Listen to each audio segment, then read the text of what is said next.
Welcome to episode 82. It's going to be me again. There's a couple of reasons for this. I am in the midst of scheduling future guests, and I had one that had to back out last minute. And so to kind of keep on pace, I just figured I would host another episode.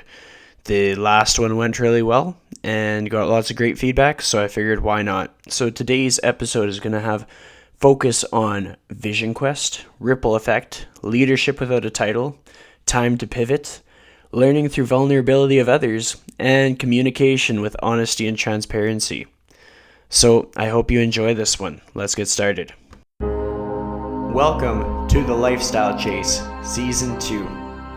This podcast features high performers who have found a way to live their best life while balancing their health, wellness, friends, and family. I'm your host, Chris Liddle. Let's get started. The Lifestyle Chase is brought to you by Yeg Fitness. Yeg Fitness is Edmonton, Alberta, Canada's healthy lifestyle community, creating and supporting active living for all. Check them out online at yegfitness.ca and on social media at Yeg Fitness. Before I really dive into this one, I figure I will do a formal introduction. I assume that everybody that has made it to episode 82 of The Lifestyle Chase kind of knows who I am. But if you don't, my name is Chris Liddle. I am an Edmonton, Alberta, Canada-based personal trainer. I definitely put a lot of work into the podcast, but yeah, I train people in a gym for my primary income. I'm really passionate about it. I used to be a spin instructor at one point, so I still know a lot of people in that community.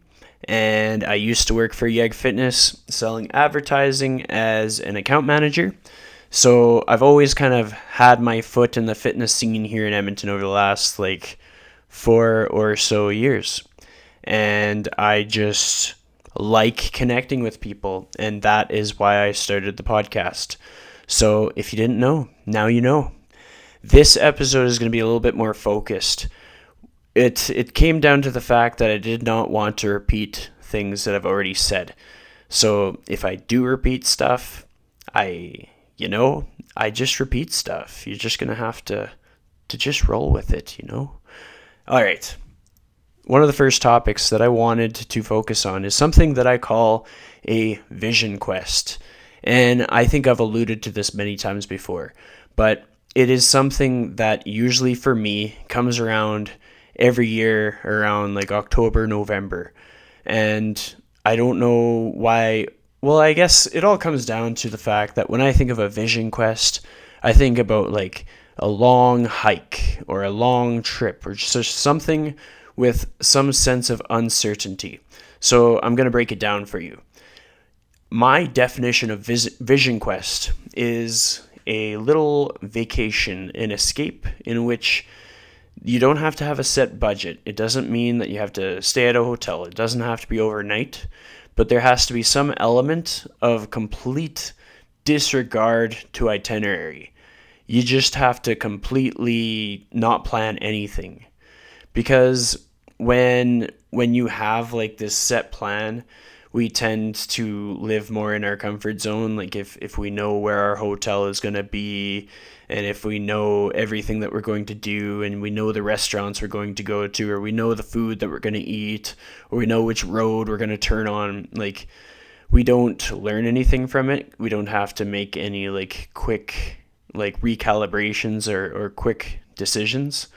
And so that is really what makes up a vision quest. I'll tell you an example of a few.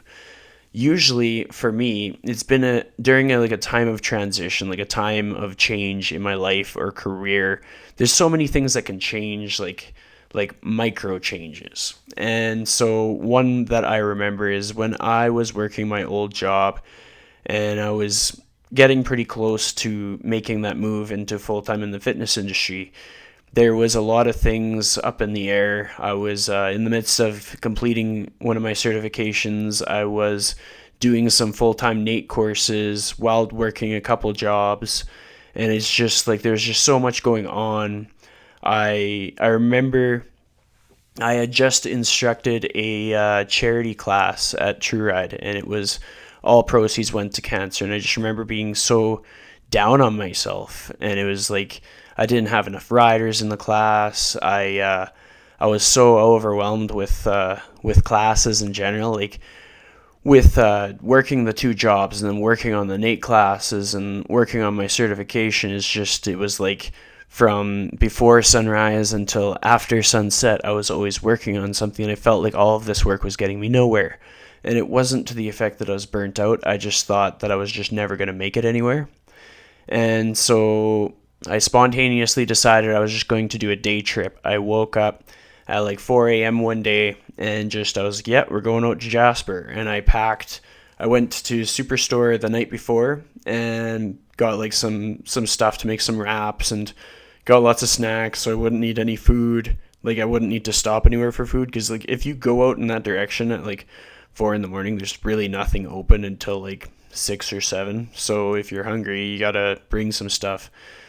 Get out there, and I was doing a hike. I think it was like Moline Canyon or something, and all the ground is frozen. It's like freaking cold. I wore like 3 or 4 layers of clothes, and as I was moving around, I was getting warmer, and I brought my camera because I believe that as part of a vision quest, whenever possible, you should implement some creativity to it. I find that it's good for you to have sort of a creative outlet if you have any hobbies, not hobbits. What am I saying? But yeah, so I brought my DSLR camera, and the coolest thing I didn't expect this to happen, but I didn't realize how much the sun would warm up like the falls and everything.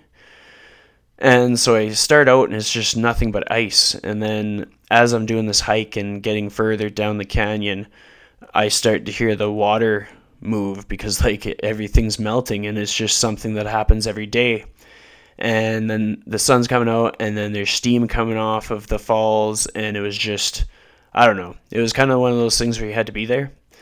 But at the same time, I'm a very metaphorical, analytical kind of just, I can make analogies to things that are happening to me. So in my life at that point, I felt that I was at a standstill, that everything, I was like frozen in place. And then I realized if you have the patience to make it through the cold and wait for things to warm up, things will get moving, and it'll be worth it in the end. So you see what I'm getting there? Like sometimes you have to find your metaphor out in the real world to understand that your grit, determination will pay off.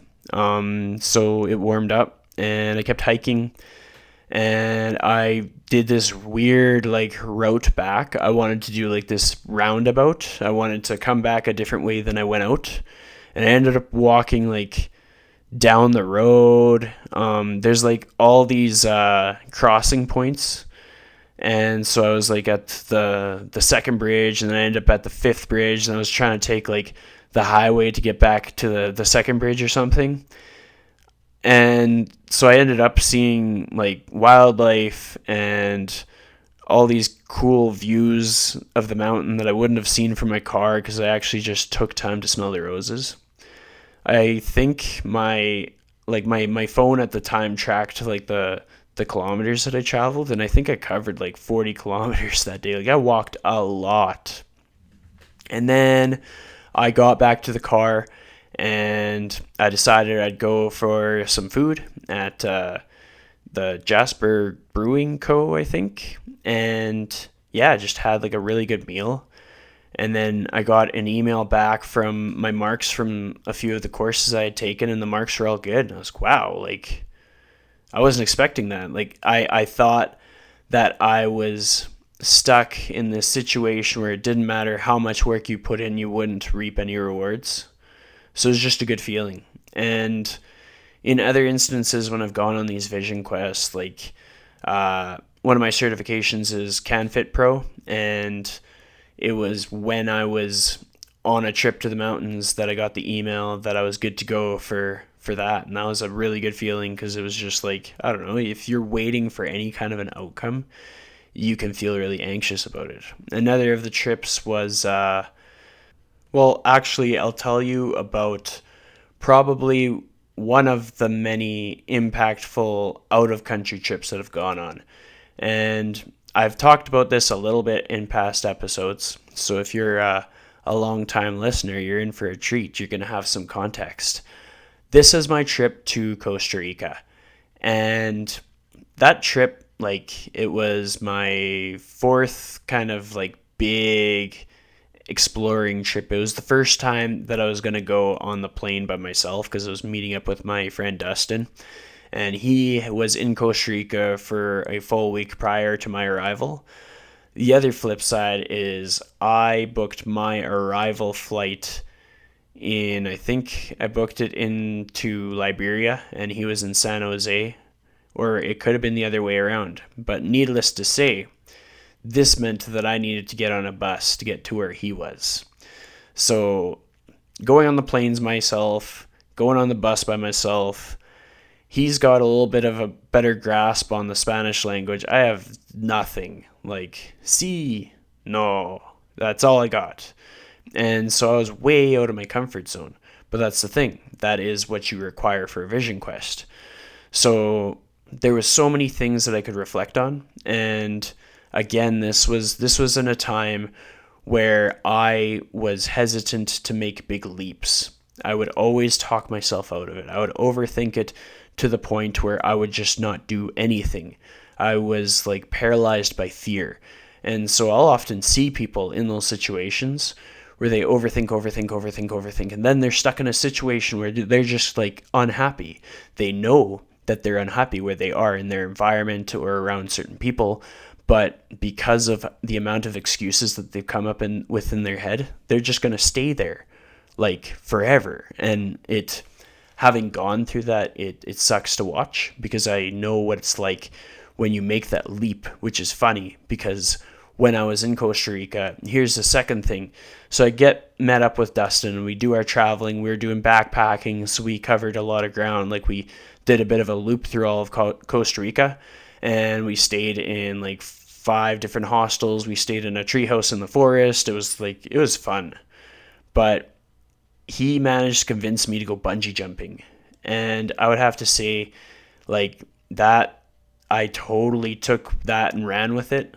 Like, I was very reluctant to do the bungee jump. I'll say that first and foremost. But that leap tended to play to my favor.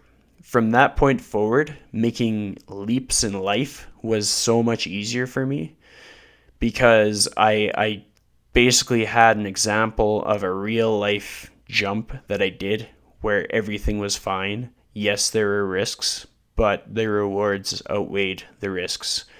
It's kind of like that whole YOLO premise that you only live once. Ironically, of course, I yelled that out as I jumped out of the little cage thing.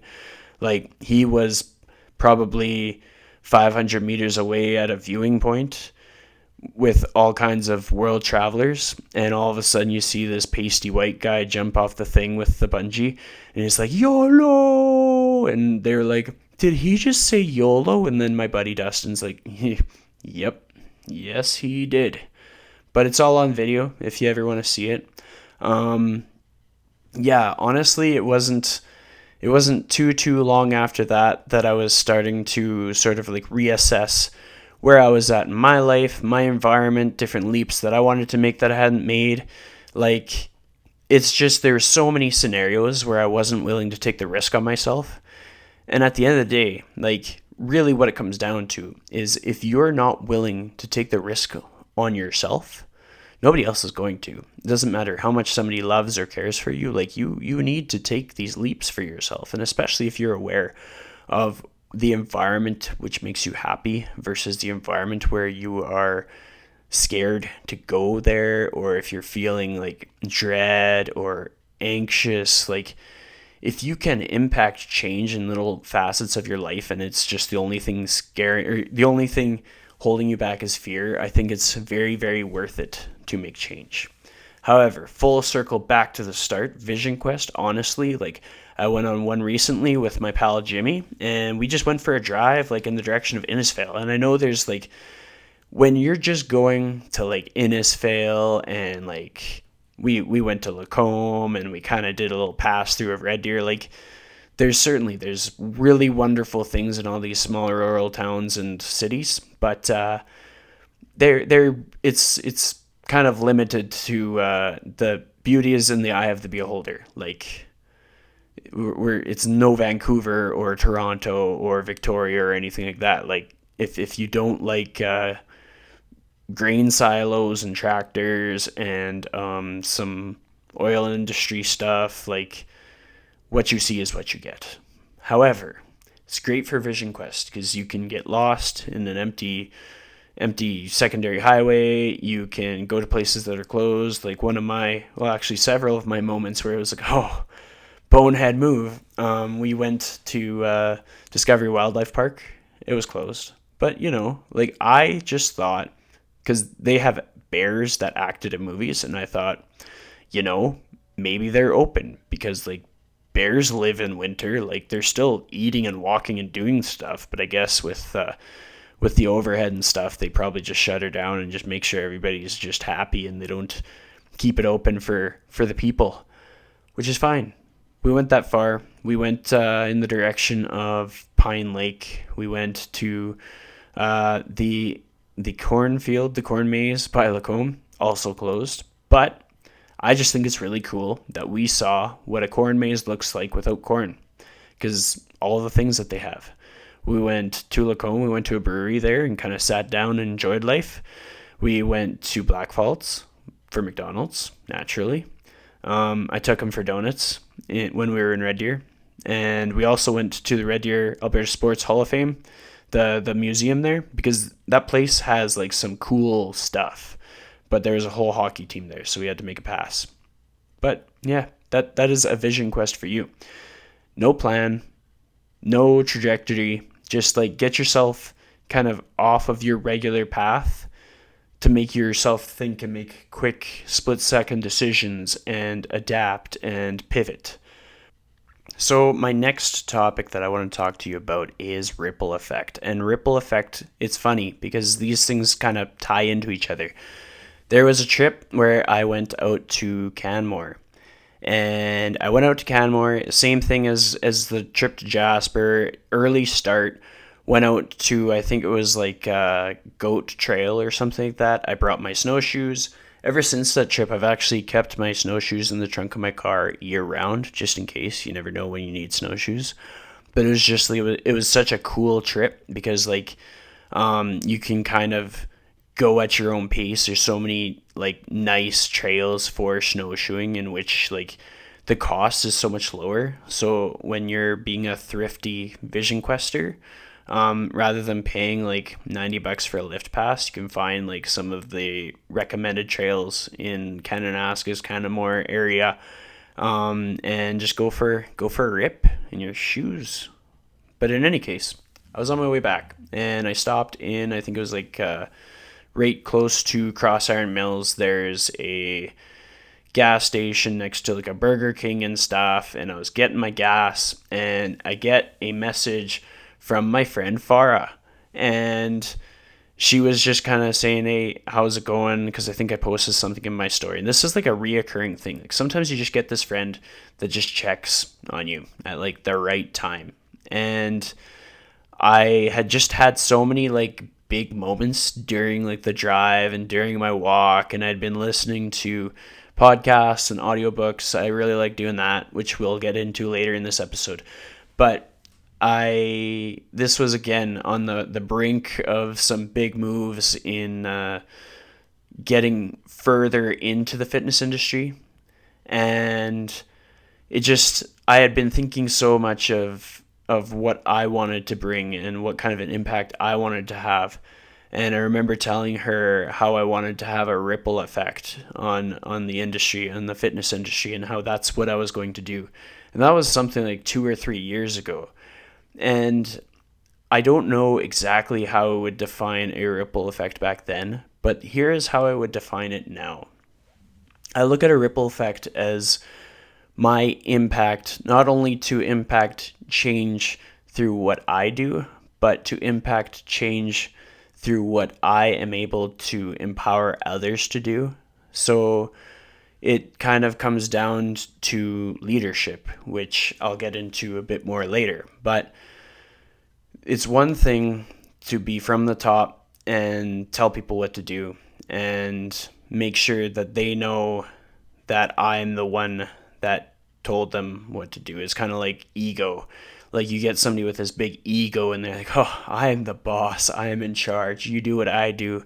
What I say is right. And that's how it goes. Or you can be someone who listens and is captivated by the people around them and grows from them, but in turn shares their experiences. So what I tend to do is I'll often tell a lot of my personal stories of growth and struggle and triumph and failure, because you grow through what you go through. A lot of people who have made it really far in their life have had to go through some big failures. I've talked to people from many different industries where like they could be like the top mortgage broker in Canada, or they might have like a franchise that just really took off and they're on their fifth location. Like these are real life people. And they've had businesses fail on them, or they've been close to or nearly bankrupt, and they've had their trials and tribulations, and nobody really talks about that stuff. But by sharing that rather than being like full of ego, you empower others to find their own path, and you give them the outlet of somebody to lean on, and you create this almost network rather than it being like a pyramid scheme where everybody below you puts in work but you're just always going to benefit because you're at the top. It becomes like this web, like a internet of people, in which like, yes, one person helped that other person get up on their feet, but that person can in turn help the initial person back when they need it. Everybody's going to be down sometimes, and the more transparent and the more open you are with how you communicate and how you lead others, leading by example, doing the things that you say you're going to do, and sharing things that actually happen, not things that you want to happen. There's a lot of people that like the quick route, the instant gratification. So they'll almost cut corners and they'll be like, "Well, I'm in charge now. La la la la la. I'm the boss, king of the castle." You know, like you got to put in the work, and that comes with building your internet of people and creating that ripple effect. My next topic that I really wanted to talk about is leadership without a title, and it ties into the whole ripple effect thing. It goes back to, it was the Robin Sharma book, which I think I talked about before, The Leader Who Had No Title. And this is going to be my take on it. It's maybe not going to parallel with the book per se, but I will say you should probably read it. My take on it is, in a lot of instances, people feel like they need to be the fitness leader to have an impact on fitness, or they feel like they need to be the politician in order to have an impact on their community, or they feel like they need to be the teacher in order to change the way people learn. And that's not always the case. Yes, it kind of makes it a little bit more direct, and yes, it makes it a little bit more within scope, but if you approach things with the right attitude, you'll find that some of the most impactful leaders are actually the ones that are just they're in the trenches with you. Like, you have to look at it from the standpoint of sometimes the hardest worker in the room has more influence on the other people in the room. What happens when they leave? How do the other people respond? Things like that. And so you have to look at it as, how do you lead your life, and is it with intention? Is everything a hell yes, or is it a hell no? Because if it's not one or the other, why are you doing it? Does that make sense? So sometimes you have to reassess the things that you do. There are too many situations where people are willing to drive to a place or go to a job or do a thing in the gym, and they're like, oh, well, I just, I don't know about this thing. And in the back of their mind that they know there is another thing to do, but they're unfamiliar with it. It's that whole Vision Quest analogy. It's like it's unfamiliar territory, so that fear holds them back from changing what they're doing. Yeah, so it's like when you can impact change through having intention in what you do, then you are a leader, and you might not have the title of person in charge or president, but that intention that you have resonates with others, and they see that example that you set, and they see that work ethic, and it changes how they do things, because maybe to some extent they're competitive and they want to be as good as you, as hardworking, as fulfilled. At the end of the day, you're doing something with purpose and it means something to you. And if that makes other people better, that's great.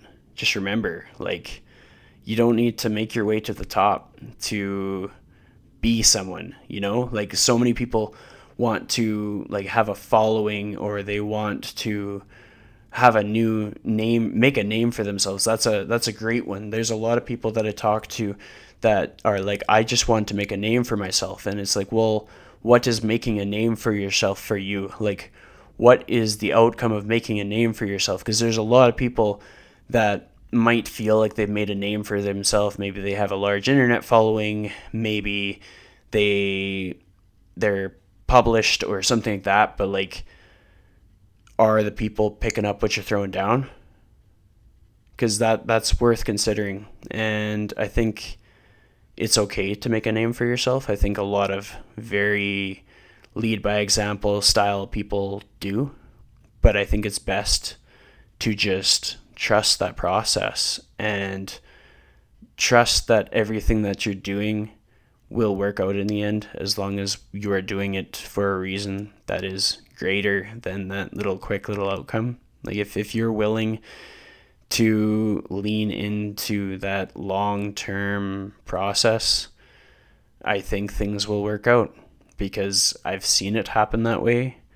I've experienced it happen that way. There's so many situations where I look at myself as small fish, and then I get a flash of perspective that, like, a lot of things have changed in 4 years for me personally. And it surprises me that I can release a podcast like this and there's more than just my mom and dad listening. That, I don't think I'll ever get over that.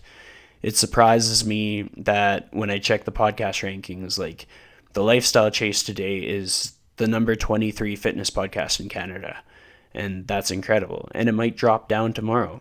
You never know. But it's just, when you do everything with intent, then the leader title comes to you. But that was never the thing that was necessary.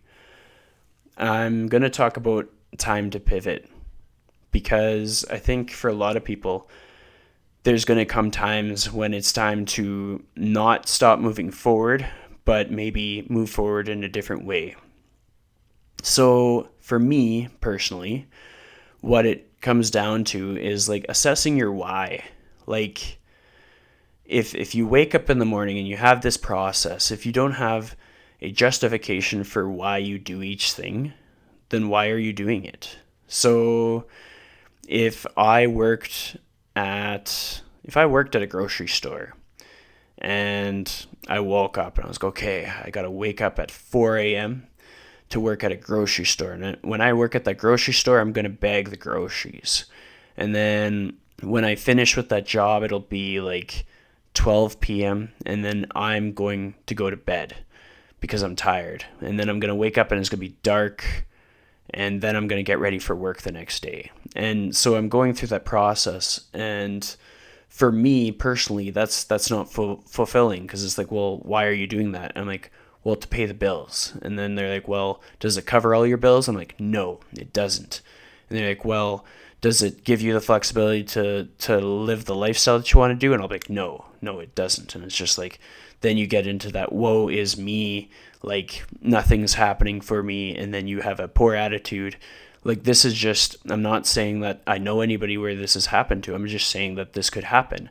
And it's so easy to have it happen because it's like you're comfortable. You're used to that whole like early wake up call. You're used to going to bed after 12 like noon because that's just what you do. And you do something for 2 months straight and it's just going to become your new normal. Like, you could be an astronaut and all of a sudden being an astronaut is your new normal, or you could be like a horse jockey, and like, as bizarre as it would be to start off, you do that for like a year or something, then you just know nothing different. So keep that in mind when you're feeling like you couldn't make a change because you're so used to your current routine. Well, it doesn't take that long to get used to a whole new routine. You can completely change industries and get used to it. It's just that whole uncomfortable feeling of transition.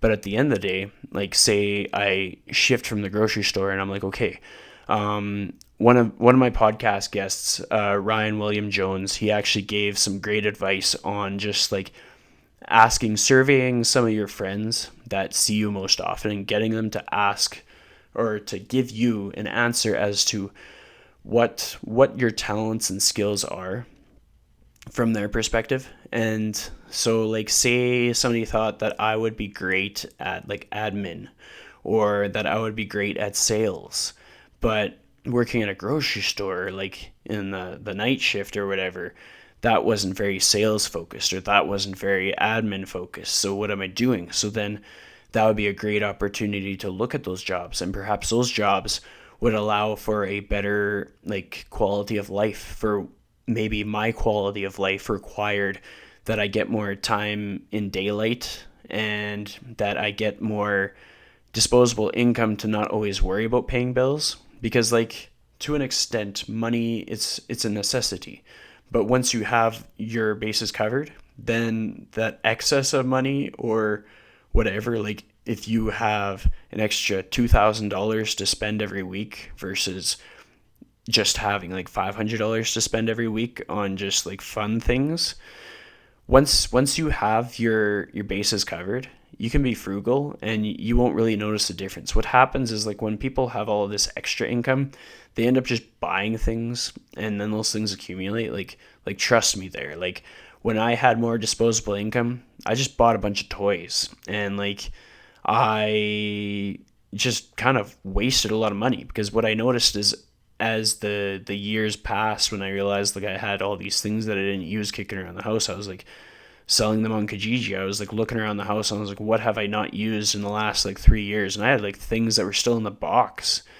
And I think it's just habit. Like, if we don't have a limit, then sometimes we just kind of spend things without any intention. So yeah, just like finding a thing with purpose and pivoting.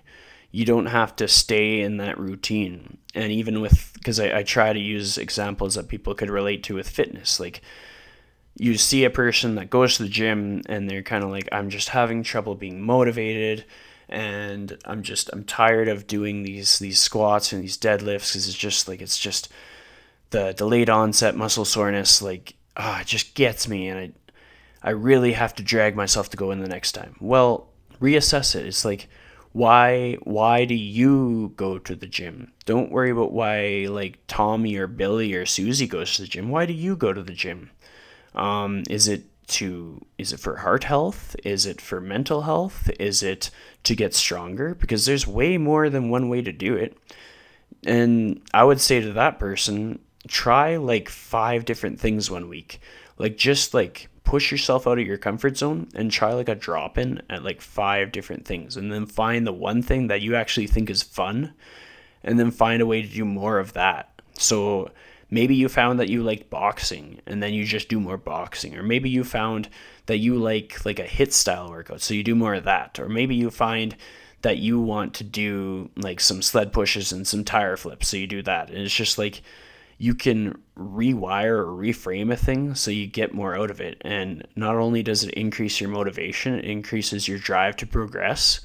When I make a workout session fun for a client and it's like fun, like I've asked them what they like and I put more of what they like in, they get stronger way faster versus if I tell them what they're going to do, kind of like leading with the authority to be like, oh, well, I know you don't like tire flips, but suck it up, you're doing tire flips. Like, if you do that, like, you're not going to progress because they're going to be reluctant.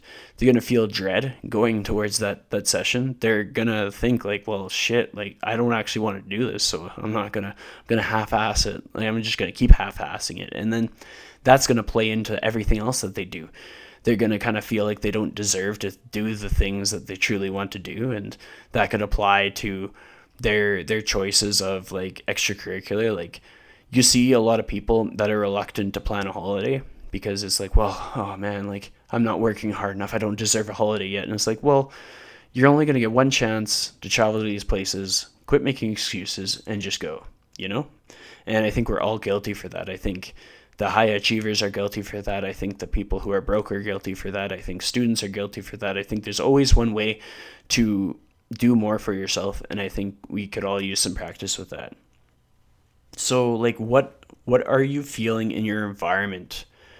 Because that is one of the biggest reasons to pivot.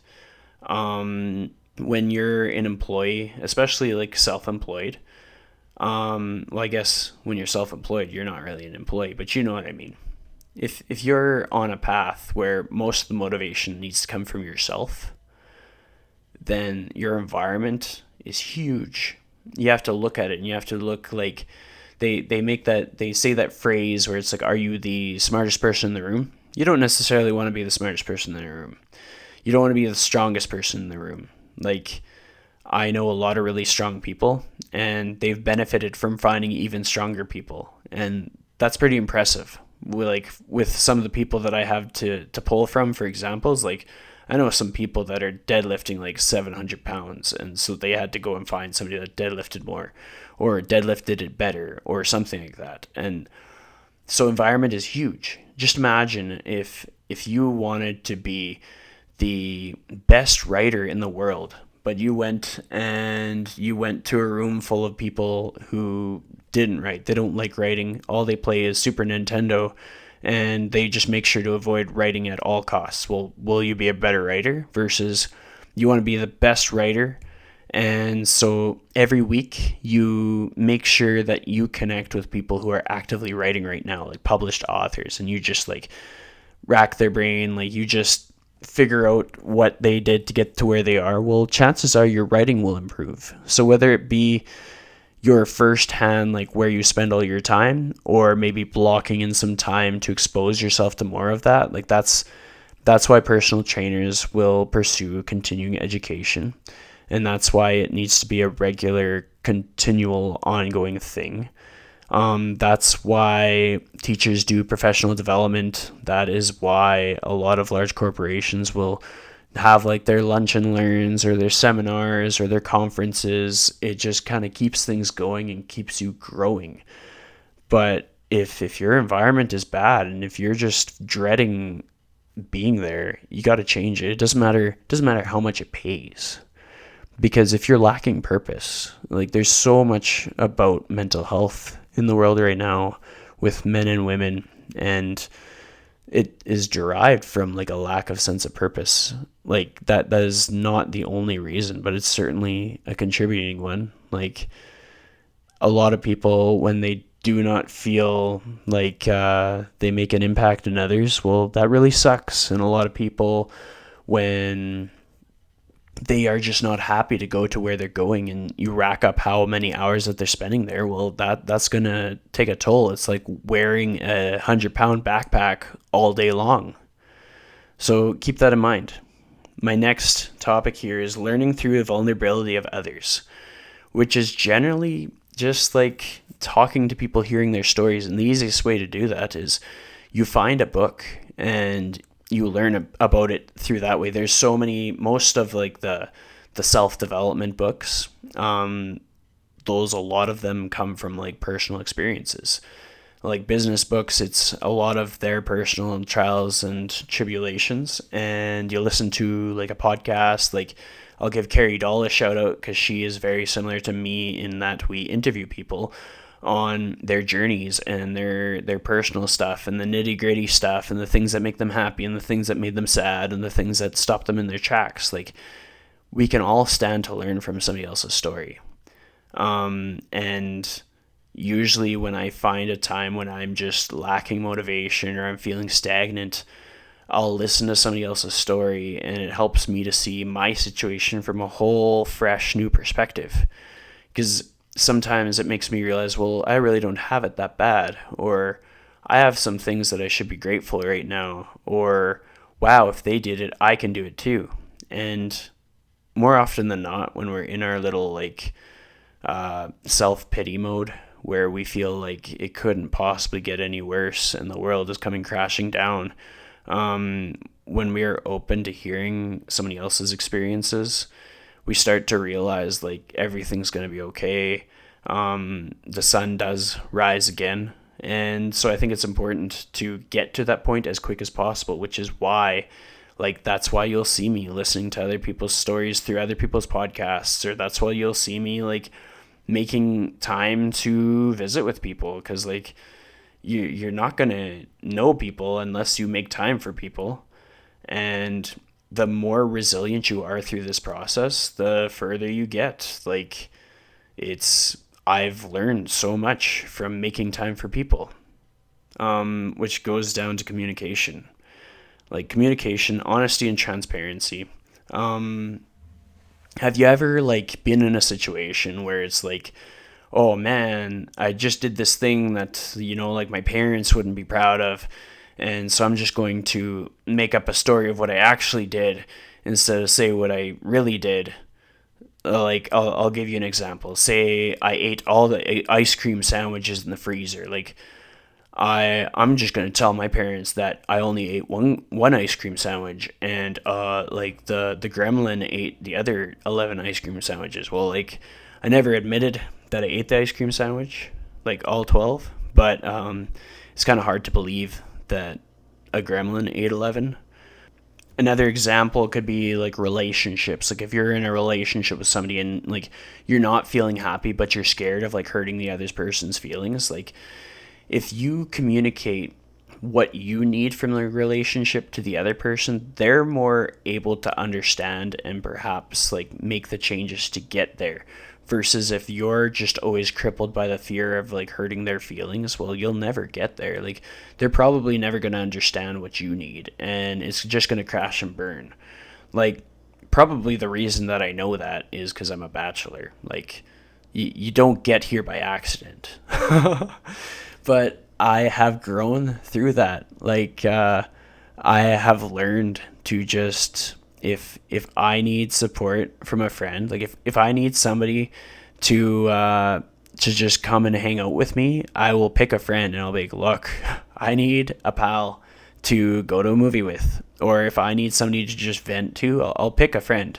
And then boom, phone call, or we go for coffee. And otherwise, I would just be like, well, why can't anybody read my mind? You have to equip the people around you to be able to support you, because people like to help people inherently by nature. Like there's probably some reason, science-backed reason why people feel better by helping others, but it is fact. And so every time that you think that somebody else doesn't have time for you to make you feel better, you are wrong.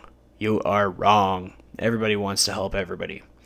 And they just need to know that they are needed, and they need to know how. And sometimes that means really high quality communication, because sometimes somebody will be like, hey, how are you doing? And the other person's like, fine. Well, sometimes you have to be like, hey, how are you really doing? Because I noticed that you are different from how you usually are, or I noticed that you seemed anxious to talk to me and then you said fine, and that just seems off. Asking that extra question can get you a lot further. Being transparent about things can get you more out of them. It can get you more long-term sustainable friendships, relationships, everything. It can get you better relations with your employees, with your clients, with Susie from Safeway. Like, it's just, if you go to the grocery store and you say, hey, do you have Oreo cookies? And they're like, yes, we have Oreo cookies. Well, then they'll just say you have them. But if you say, hey, do you have those like mystery Oreo cookies, because I'm planning this party and I need like 200 things of them, well, then you don't have to mess around finding the aisle that they're in, because you told them that you needed 200. So they're probably going to think, well, let's get a cart or let's get a box, and then they'll load you up, and then boom, you're out. Like, that's where communication is key. If you just said, do you have Oreo cookies? You could go to the aisle. They might not have mystery Oreos. They might be sold down to the fact that they don't actually have 200 in inventory. So like that is a really bizarre example, but context is key. Details are key. And it could be like a very heavy conversation. You could be talking about like early unexpected pregnancy. You could be talking about death. You could be talking about breakup, divorce. But honestly, I haven't experienced early pregnancy, and I haven't experienced divorce. So I can't speak to that. But the better quality of the communication, the better the outcome. Even if it's a tough conversation, even if there's crying or there's anger, it's worth it in the end. And honestly, that is basically all I had to talk about today. My challenge for you is, I would like you to pick something that you have never done before. So this could come down to, you could go to like a cat cafe. You could go to go rock climbing if you've never gone rock climbing. Come see me for a personal training session. Like, I don't know if I've ever mentioned this before, but if you've never trained with me, you get a free session. It would be basically your first free consult, but if you want a little mini workout, hit me up. That's an option. That's that for my plug there. Other things that you can do is go on a vision quest. Go on like an aimless drive with maybe somewhat of an end goal. Like, yeah, you could probably book your hotel in advance, but don't just do all the things that everybody does. Do some different stuff. Like, change up your game plan. Like, just Google something and be like, oh, that looks like a place, I'll go to that place. Then you get to learn whether it's like a 5-star little museum or not, or you get to learn like where that road goes. Like, stay safe. Don't go driving off the edge of a cliff by accident, but just change up your routine. I think one of the coolest things people can do if they want to spice up their life is go to a hostel, like in Jasper or Banff, like somewhere that is exciting enough that you get a diversity of tourists, but also safe. Because honestly, the diversity of the people that are staying in that hostel, it'll feel like you left the country. Especially if you go into the common area, play some cards. Like, I think people take that for granted, that we have experiences to meet new people right at our doorstep. Jump out of your regular routine, because at the end of the day, I think we all have to remind ourselves. I'm a guy that used to be really antsy about going to spin classes. Like, the very first one I went to, I dug my heels into the floor, and I just didn't want to be there. I didn't think I fit in. So anybody that knows me really well and just knows how many people that I know from going to them and how it kind of played into me being in the fitness industry would find that pretty ironic. And that's the tidbit that I'll leave you with. So thanks for putting up with me for 50 minutes. And if I was going to leave you with anything, it would be that make sure that whatever you're doing in life has an intention to it. Make sure your environment lifts you up, doesn't bring you down. Try to make a ripple effect out there. Try to make that internet of people, and go on a vision quest. Thanks for listening. Try to go and give me a rating on iTunes. That'd be great. And enjoy life.